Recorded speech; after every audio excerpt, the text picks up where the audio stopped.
Okay, guys. Put the foot pegs on. Left them the way they want. I'm going to replace those. What I did with a bolt and a cat nut. Okay. Got the wheels on the back. With 2 cat nuts at the end this time. Nice. Loctite it on there. Just the way I did it last time. Except this time I used pieces for the rod instead of a bolt. No biggie. I don't get that much of a load on them. I know I haven't forgotten about you Dizzy 1969's wheel. That's going on the other mini bike. I guess that's it. I gotta spin this bad boy around and work on the motor and the chain. Try my best not to destroy the plate, the paint on it. So, yeah, I'm liking it. I'm liking it. Okay, guys. Working on the bike. I'm going to start off with just 1 link. So by the time I put that in the master link, it'll be 2 links longer. The reason I'm showing you this is, see this tool? Basically, if you look at it, the link is supported here and here. And I'm going to drive it. I'm going to press out the pin. I don't know if this is focused or not focused. The reason I bring this up is this is very similar to the tool that VW Rich talks about the Volkswagen pins, except it's shaped a little different, but it's the same principle. And basically it has 2 claws, almost like a battery terminal puller, and you tighten it down. Okay, and when the tool bottoms out, you back it off, and then you put an extension on it, do it some more, put an extension on it, it goes, and sooner or later it just snaps. Because it does take a lot to drive it out. He goes and the arms break off. But that's basically what it is. As you can see, I started to drive the pin out. I know it's not that clear, but you can see. There you go. It's focused. The other one pin sticking out further than the rest. And basically, what I'm going to do is crank this, and this has a little adjustable pin on it, and that's it. You could press chains apart, put them back together the same way. Some of these bikes, these big dollar bikes, $2,000, $3,000 bikes, they press the chain off, clean them, and then press it back on. So there is no master links. So I'm going to continue pressing that. I just wanted to say that while I was thinking of it. Okay, I think we're going to be good. Tire's actually overinflated. Plenty of clearance. Looks closer on the camera than it is. Plenty of clearance, just as much there as on the bottom. And now I'll take 10 pounds out of the tire. Basically what I did was I added 1 link and a master link, so that's adding 2 links. They do sell half links in case you ever have to do it, and they're like staggered. The heck with that. Really don't have too much more slot. I do, but I don't. Just start getting into those pipes. Like I said, I could shim up the back. If I added another 2 links, the chain would be too long.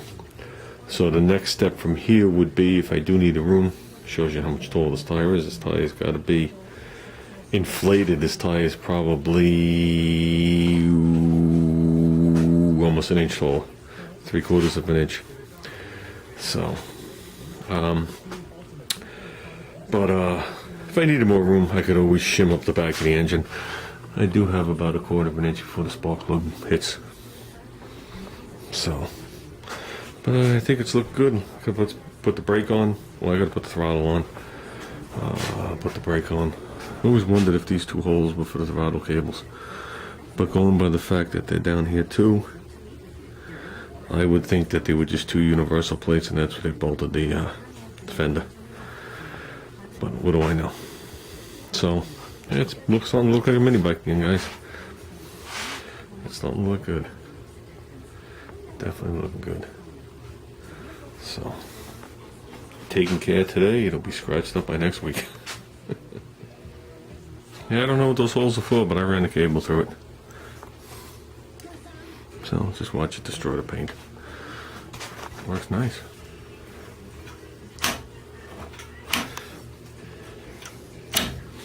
So, we'll leave it like that. Let's do the brake. We need a brake. Okay. Got the caliper on there. Got it 90% adjusted. Basically how you adjust it is, it's got a turn nut here, and that actually adjusts the back pad. So you do it to the back pad, almost touches or just touches the back. You loosen this 10mm jam nut, and then use bring the pad in and out using an Allen key. Then you hold it and tighten the jam up, but you put the cable on first. So that's how you do it. So we should be good there. I want to just put the hand grip on. That's where I turned on the camera. A tip to anybody putting hand grips on, whether it's a bicycle, motorcycle, mini bike, moped, or anything. Hairspray. Let's put a little bit of hairspray in there. Take it right on. Hairspray dries and they lock on. So, and you could always, like I did on this one, you can see the little oomph bar in it. You stick something thin in there and you lift it up, and you could just spray anything in there, even if you spray water or wash the solid. And you just roll the thing around, and it swishes it in, and you just break it free and pop it off. So, okie dokie. Let's get working. Well, there you go, guys. Pretty much finished.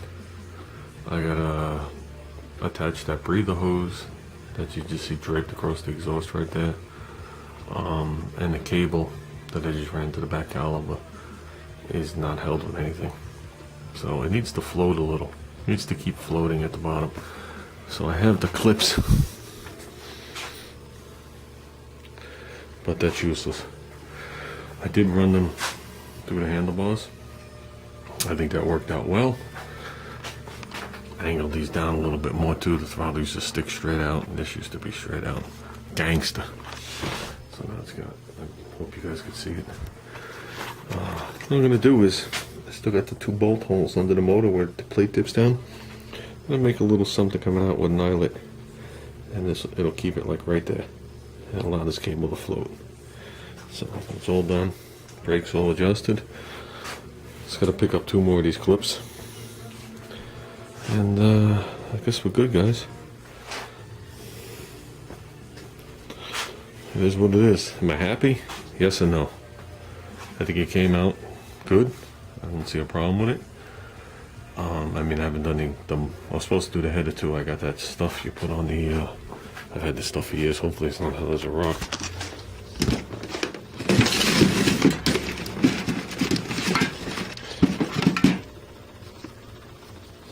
Scratch that. I bought this stuff so long ago. This little can was 17 bucks. I bought this can a good 15 years ago, so I'll keep it there in case it magically comes back to life. But so the exhaust is staying rusty, but I think it's gonna be, it's maybe more enjoyable for people to look at when I drive by, but it's gonna be more enjoyable for me if this thing was still rusted and I didn't care and I just jumped on it and threw it against the wall in the garage like I used to. The only thing I used to protect was the seat. And as for Ruben, now I could talk about Ruben. It isn't National Let's Kiss Ruben's Ass Day. That's over. Ruben, those days are over. Okay? Those days are over. Look at that, I even split the seat. Jesus Christ. But, hey Ruben, stop crying over there about your wife and her job. You should be very proud. You should be very happy that that's what she's going to continue on to do. You know, it's only going to increase the salary maybe another 30%. So I know that might go to your head, but don't act like the world's coming to an end up there in Connecticut. It's actually going to get better. So the medical field is a very good thing. I always figured what my wife in the medical field and me in the automotive field, that cars would always break and people would always get sick.